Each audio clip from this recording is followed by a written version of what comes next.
My name is Felix. I work as a rideshare driver in Amsterdam. Most people think this city is all about tourism, bicycles, and canals. But for those who live here, it's a living organism. It breathes, pulses, shifts, and sometimes it swallows you whole. Here, between the narrow streets and the red lights reflecting on the water, things lurk in the margins, things the maps don't show. It was October, early evening. Autumn painted the city in a melancholy gray, and the light drizzle made everything shimmer with dampness. The scent of wet leaves and coffee hung in the air, mingled with the sweet aroma drifting from the coffee shops. The canal lights flickered in the dark water, and I drove slowly, watching the silhouettes of cyclists cutting through the streets like fleeting shadows. I had been driving all day, picking up tourists, office workers, drunk couples. I was exhausted, but I decided to take one last ride before heading home. A notification popped up on the app. Passenger, anonymous. Strange thing, but in Amsterdam, nothing surprised me anymore. The pickup location. A narrow alley in Jordan, one of the oldest neighborhoods in the city. I got there in minutes. The street was empty, tight, with tall, leaning buildings arching over me. The streetlights cast long, stretched-out shadows, and the canal water beside me was restless, rippling as if something unseen was moving just beneath the surface. I waited a while, checking the rearview mirror. Nothing. I honked, the sound muffled by the strange silence hanging over the street. No doors open, no movement. I was about to cancel the ride when I felt it. I didn't see it. I felt it. A dark blur in the mirror's reflection, a flicker at the edge of my vision, something that shouldn't have been there. I turned quickly, but the backseat was empty. I sighed, chuckling at myself. The exhaustion was playing tricks on me. But when I looked at the mirror again, it was there. Not a passenger, not exactly. It was a presence, a shadow with indistinct contours, a face without clear features, like a distorted reflection in the canal's water. It sat there, motionless. The voice came, but not through my ears. It resonated inside my mind. Ray. Drive. My heart pounded, and a chill ran up my spine. I tried asking for the destination, but my mouth wouldn't move. My muscles seemed to act on instinct. Without thinking, I pressed the gas, and the car glided through the narrow streets, as if it already knew the way. The city lights began to change. The shop windows looked blurred, as if a sheet of glass separated me from reality. The cyclists vanished around corners before I could fully see them. The bridges over the canal seemed to multiply, folding over themselves. Folie? Do you feel it? I didn't know how to respond. Feel what? Fear, or something deeper, like I was leaving a place I had never truly been. The route led us to De Wallen, the red light district. But unlike usual, the windows were dark. No women behind the glass, no drunken laughter on the streets. Only a thick silence, pressing against my chest. That's when I realized the passenger was no longer just a reflection in the mirror. Now he was actually there in the backseat, but something was wrong. He had no shadow. Waarom kijk je nooit naar waar je gaat, Felix? Why do you never look where you're going, Felix? And that's when I understood. I wasn't driving. I was being driven. The wheel was in my hands, but my fingers no longer felt like mine. The streets twisted, folded, pulling me toward a place that shouldn't exist. The car stopped on its own in front of an old building by the canal. It was different from the others. No signs, no lights, no sound. It seemed to absorb the night itself. The figure in the backseat vanished, but the doors locked on their own. My chest tightened. I lifted my gaze, and then I saw it. In the building's windows, faces. Mine. Each one reflecting expressions I had never made, yet somehow they belonged to me. I stepped out of the car, my feet unsteady on the damp pavement. The ground felt less solid, as if I was stepping into the mist itself, and then I heard it. Not the passenger's voice. Mine. You vas hier altijd. You have always been here. And in that moment I understood. Amsterdam never lets us go. It reshapes us, dissolves us, and scatters us into the crowd. The story ends with me, sitting inside the car, back in Leidschendam, the city's buzzing center. But something has changed. And if you drive in this city, if you pick up strangers late at night, look at them closely. If their reflection in the window isn't quite what you expect, it might already be too late.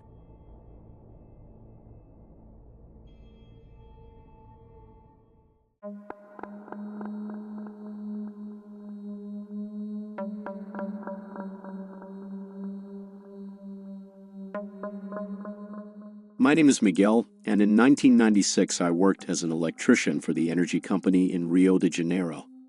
The job was simple: maintaining power poles, fixing damaged wiring, and every now and then, responding to customers who swore their lights flickered on their own. I never cared for superstitions. It was always the same thing: worn-out cables, exposed wires, and a gambiarra, a desperate, improvised fix that someone thought would work. The city was different back then. Rio had a certain glow in its misery, a way of smiling even when everything threatened to collapse. The boutiquines, small, hole-in-the-wall bars where people gathered to drink, talk, and escape their troubles, were always packed. The streets were a chaos of honking horns, street vendors, and the promise of a night that always seemed to swallow the day. But there was also a shadow hanging over everything, a fear no one quite named.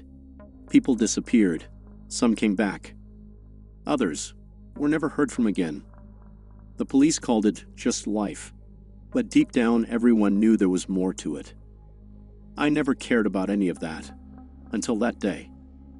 My radio crackled just as I finished tightening a screw at the top of a power pole in Copacabana. "Miguel, we got a power outage in Katumbi. Rua Senator Pompeu. Go check it out." The company radio was old. My supervisor's voice came through like it was underwater. But something else came with it. A strange interference. A muffled sound, almost a whisper, cutting in and out. "Don't go down." I stared at the device, frowning. Had to be static, just some random glitch. I answered that I was on my way and climbed down. Katumbi wasn't the safest place at night, but I wasn't afraid. I just wanted to get the job done. When I got there and I found a blown transformer and sparks dancing in the dark, I got ready to climb the pole when the radio crackled again. This time the voice was clear, but wrong.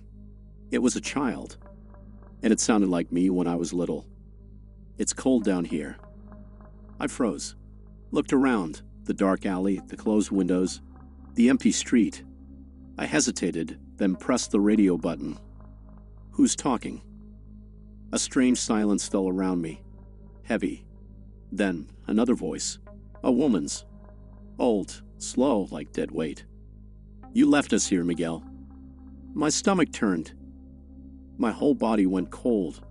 I stared at the radio like it was something alive. And then came the third voice. It wasn't begging for help. It wasn't sad. It was laughing. Laughing like it knew something I didn't. "Think you can run, Miguel?" The sadistic voice whispered. "Think you can forget? That's funny. You were always so practical, so rational. But I remember everything. Everything." The laughter cracked through the radio like snapping fingers, sharp, piercing. "Who are you?" I shouted, but the laughter only grew louder. The street around me seemed darker, the wind colder.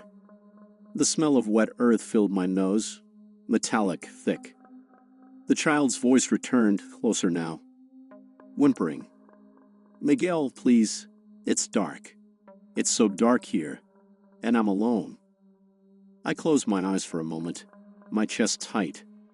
Something about this felt familiar, something I wanted to forget.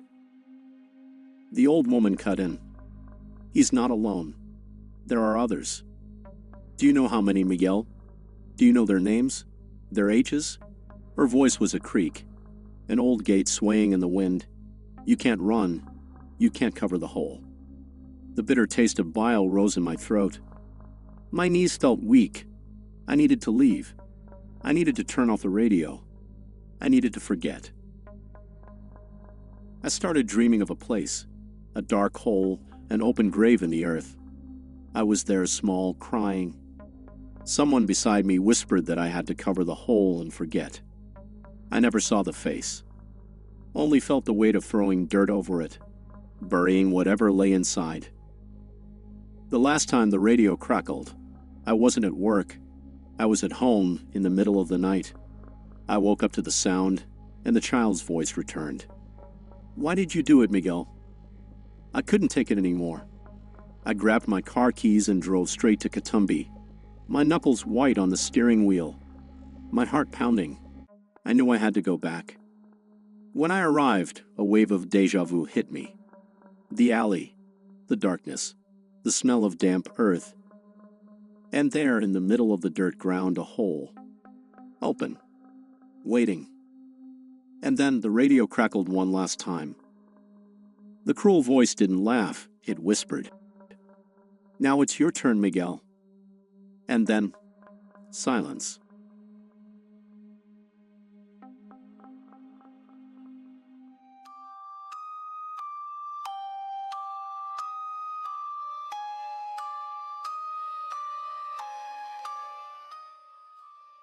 My name is Kenji. I'm 24 years old and work the night shift as a cashier at a 24-hour supermarket in Tokyo. In this city of neon and concrete, where days blur into nights without boundaries, the late hours are often strange. But nothing like this.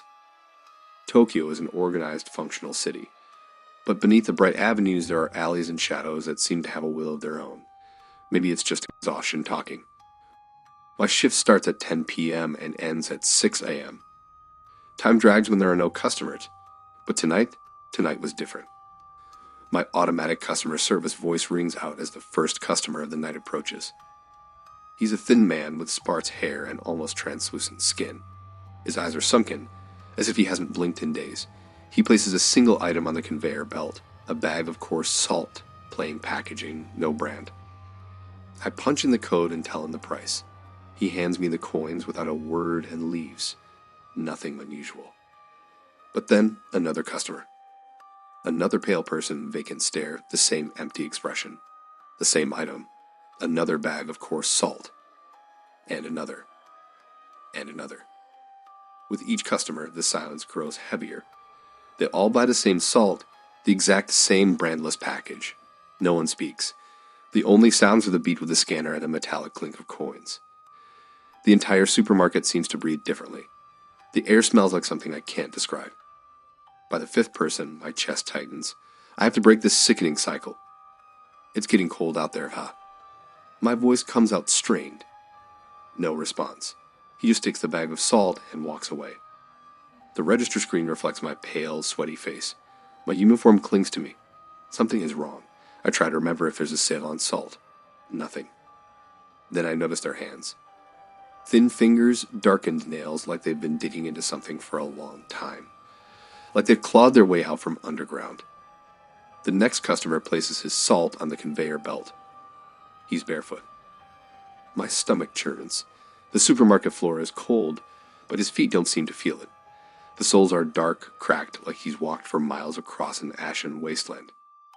I lift my eyes to meet his, and for the first time, one of them looks back at me.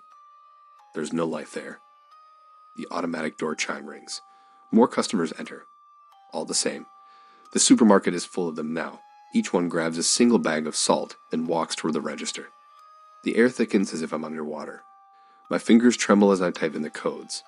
The scanner beeps endlessly. Salt. Salt. Salt. The clinking of coins sounds sharper, harsher, like it's scraping against reality itself. I take a deep breath and glance at the security camera above me. The screen should show the supermarket, but it's dark, not turned off. Dark. As if there's no light inside at all. I look around. The aisles seem longer. A distant echo follows each step I take. I'm standing still, but I feel like I'm moving. I step out from behind the register. I need to see this up close. I take a step and realize the sound of my own footsteps is wrong, as if my feet are slightly out of sync with the rest of my body. I turn right toward the canned goods aisle. It doesn't end. I keep walking. The shelves look identical, as if I'm passing through the same spot over and over again. Bottles of soy sauce and packs of instant noodles repeat endlessly. I stop. I turn around. The register where I stood is gone. In its place, more endless aisles. My chest tightens and cold sweat drips down my neck. I try to run back, but the shelves stretch farther. The supermarket swallows the space around me. Kenji. I freeze. Someone called my name. It wasn't a whisper. It was a dry, direct summons. I turn, and a figure stands among the shelves. It wasn't one of the customers. It was me.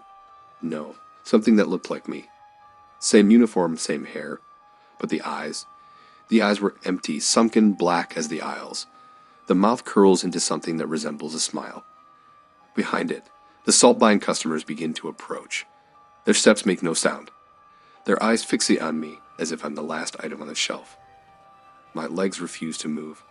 The supermarket around me breathes. Shelves ripple like the ribs of some vast creature, and I have nothing more than an insect in its stomach. It's your turn. My voice, which is not mine, echoes in the empty space. Then, in the blink of an eye, I'm back at the register. The supermarket is empty. The bags of salt are gone. The clock reads 5:55. My shift ends in 5 minutes. The silence is absolute. My fingers shake as I touch the register screen. The security camera is working again. My reflection is there, but for a brief moment I see another shape behind me. Something that is still here. Something that let me go this time.